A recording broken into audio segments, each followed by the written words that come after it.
everybody. This is Gregory with 5 Minute Catholic Apologetics, where 5 minutes of your time may get you to the divine. Today I'm going to go a little uncharitable and talk about 3 pet peeves that I have vis-a-vis some aspect of Catholic life. Now, before we begin, let's start with a prayer. In nomine Patris et Filii et Spiritus Sancti. Amen.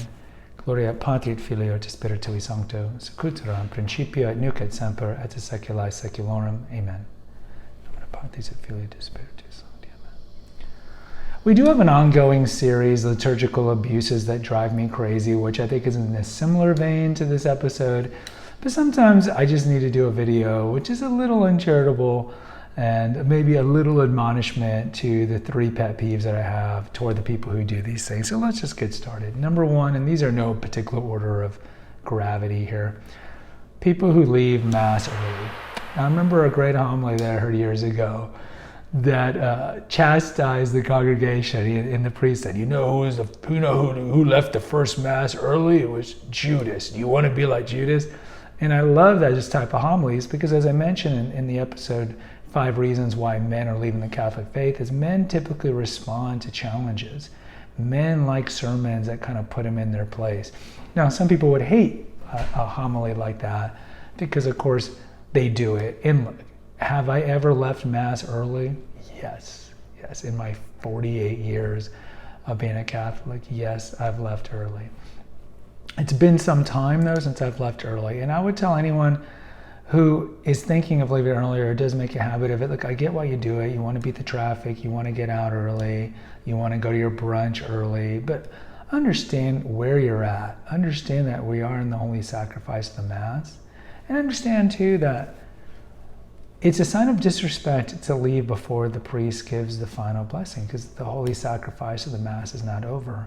And traditionally, the priest leaves the altar. The priest processes down the aisle, and once he processes out, then it's customary, then you can leave. Some people, of course, like to stay behind, they like to pray, whatever. But you don't leave before the priest leaves. It's just not appropriate. And I would just tell you in full charity, like whatever pressing thing that you have should not be paramount to the holy sacrifice of the Mass and staying. And why wouldn't you want to stay for the final blessing? The final blessing is very important. Number 2, this is going to be toward priests, or I guess I would be more toward the pastor.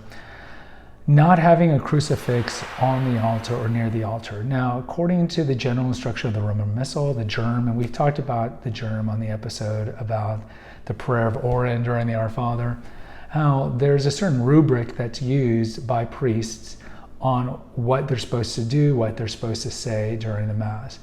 And in the germ, it's very clear that there needs to be a corpus, a crucifix, on the altar or near the altar. Now, some of you who grew up in TLM probably have always seen this. There's always a crucifix in the retablo right in front of the altar above the sanctuary, above the tabernacle, or to the side, or whatnot. But a lot of us that grew up in Novus Ordo, I mean, I could think of 5 churches just in my general metropolitan area off the top of my head that don't even have a crucifix. Not so much on the altar, because I think on the altar is rarer, but even next to the altar. So there's a place that I go for daily Mass, for example. They don't have a crucifix on the altar, but they have the crucifix that they process with that is next to the altar. So as the priest is facing out toward the congregation, he can see the crucifix. So that's okay, because the germ says on or near it. Now, how you define near it, I think is determinative, because like I've mentioned, I've been to some churches that the crucifix that they process in, they tuck it away at least 10 to 20 feet away from the altar. And there's no other crucifix. There's not a crucifix above the altar. There's not a crucifix on the altar. There's not a crucifix anywhere. Like, where's Waldo? He couldn't find it. Nobody could find it. Carmen Sandiego couldn't find it. And so, again, for these pastors, I would tell you, of course, you know what the germ says. Why not have a corpus on the altar? Because again, it's not hurting anybody. And really, once we stop following the germ as prescribed, then we open up a Pandora's box. So it's like, well, first it's not having this, or first it's having the prayer of Oren. And the next thing you know, then you can easily justify other liturgical abuses. And God knows, you've gone to enough Novus Ordo Masses, you've seen enough liturgical irregularities. So I would just exhort all pastors and priests, stick to the germ. It's like, I almost feel like I shouldn't have to say this, right? If this is what your boss tells you to do, then do it. Just stick to the rubric.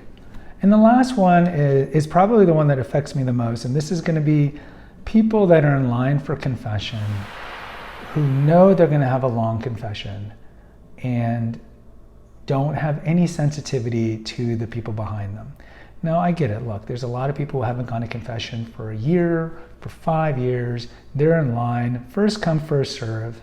We know how it works, and you have to wait in line. If you get there near the end and there's 20 people, nobody here likes that because you're worried that you're going to get in and you don't want to wait. But to be honest, first come, first serve. So my pet peeve is, look, if you haven't gone to confession for years, or you have a long list of sins that need to be confessed, by all means, you have every right, you have a prerogative to go to confession, receive absolution. I would just say be a little sensitive to the people when you turn to your left and see a long line of people. If you know that your confession is going to be long, then brothers and sisters, just make an appointment with the pastor. Tell the pastor, it's been a long time, I want a long confession, and I want to be sensitive to people in line. And they will accommodate you 90% of the time. And if a priest doesn't accommodate you, then go to another parish. So as I talked about, the two things that I look for in a priest, it's orthodox teaching and being available for the sacraments, including confession. The other thing is, if you're looking for spiritual direction, like a spiritual advisor for your confession, again, guys, make an appointment. Because what's confession really supposed to be? Yes, you're supposed to say your mortal sins, and you can say your venial sins for sure, but it's number and kind. And I think people forget that. Maybe it's just poor catechesis, or they don't remember it from the last time they were educated on this back when they were 12, because let's face it, religious education ends when you're 13. And so it could be that, but it's just number and kind. The priest doesn't need an exposition on all your sins and a background story. They don't need that. They just need, I've done this 6 times, I've done this 7 times, blah, blah. Number and kind. So if you're going in for a confession, and even if you're doing number and kind, you get absolution. And then there's some people who are like, well, Father, I have a question to ask you. My aunt did this, or I need clarification on this. You have to be sensitive to other people in line, because there's other people in line that might have mortal sin, grave mortal sin, who need absolution. Or maybe they want to get absolution so they can receive the Eucharist. So I think, there is this fine line where, yes, your needs need to be served, absolutely. But you also have to balance that with the needs of the others that are in line. And if you know, and I know people are like, yeah, I'm going to be in there a long time, I got a lot of sins, and you kind of laugh about it.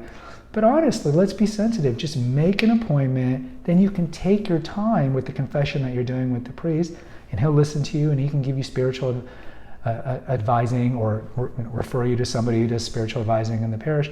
And that way, it's kind of a win-win. You get your confession, and then people get in line. Because ideally, look, if there's 25 people in line for an hour confession, we want all 25 to be served. And it's a little selfish if you have, let's say, 6 or 7 people, and all you guys can relate to this, 6 or 7 people that take 10 minutes of confession, and then everyone else gets turned away. And that just isn't right. So in closing, guys, if you expect to have a long confession, just make an appointment, or understand that confession is just number and kind. That's all you need to do is number and kind. Of course, examine your conscience, have an act of contrition to make it all valid and so forth, but just number and kind, and that's it. Guys, post in the comments. Let me know if you agree or disagree. Also, type in your pet peeves as well, if there's some that I haven't mentioned. Hit the notification, subscribe and share button, share with others. Until next time, take care, God bless, and pray.